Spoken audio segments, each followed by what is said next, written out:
Sadgurunath Maharaj Ki Jai, and welcome to Jagadambe Reads the Holy Books of India, ShrimadBhagavatam193.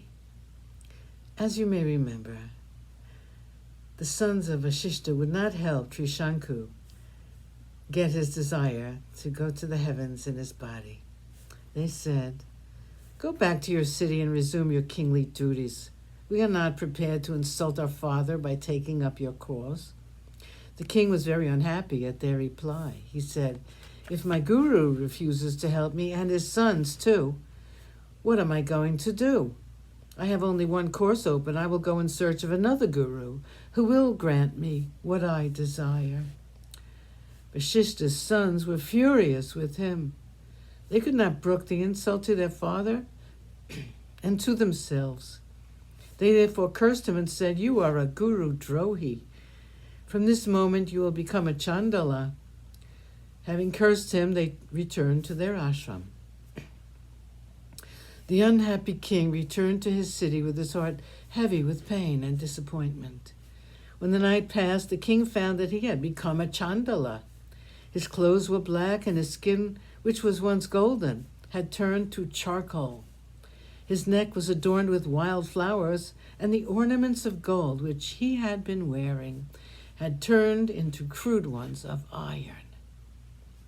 When he entered the city, the people jeered at him, and they could not recognize him. Even his ministers were unable to believe him when he told him who he was. He was chased out of the city by the citizens who made fun of his appearance.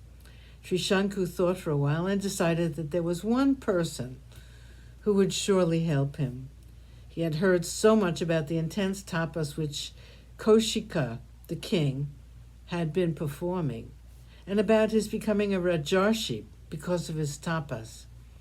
Trishanku hurried towards the spot where Kaushika was absorbed in tapas. 121. Trishanku Svarga. Kaushika was intent on his meditation, and Trishanku stood silently by, without disturbing him. And so he stood for a long time. Kaushika felt someone standing near him and opened his eyes. He saw the dark and ugly-looking Chandala standing at some distance. His eyes and his face were the very picture of woe, and Kaushika, whose heart was always ready with sympathy, felt that this man was suffering intensely.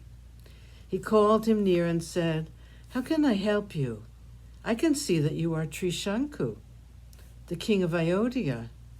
You are a great warrior and a good king. Tell me, what can I do for you?" "I can guess that this Chandala's form which you are suffering is the result of some curse. Tell me what I can do to alleviate your pain." Hearing the words of affection which were spoken by Kaushika, the king was overcome with gratitude and his eyes filled with tears. He folded his palms and said, "My guru, Vashishta and his sons have refused to help me realize my desire. I asked them to make me reach the heavens with this human body, and they would not grant me my desire. I have performed 100 yagnas, but they are not enough, evidently, to allow me the privilege. I have never in my life spoken a lie, and I will never do so hereafter. I swear that I have ruled my subjects with great affection. Never once have I transgressed the rules which a kshatriya should follow.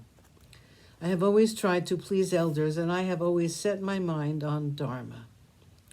Seeing that all this has been but futile, when it cannot grant me a small desire, I realize that people's attempts are always useless, and fate is the only powerful factor. Everything is controlled by fate, and fate is the ultimate refuge of all. I have now come to you, asking you if you will help me realize my desire to reach the heavens with this mortal body. I have no one else to whom I can go with this request.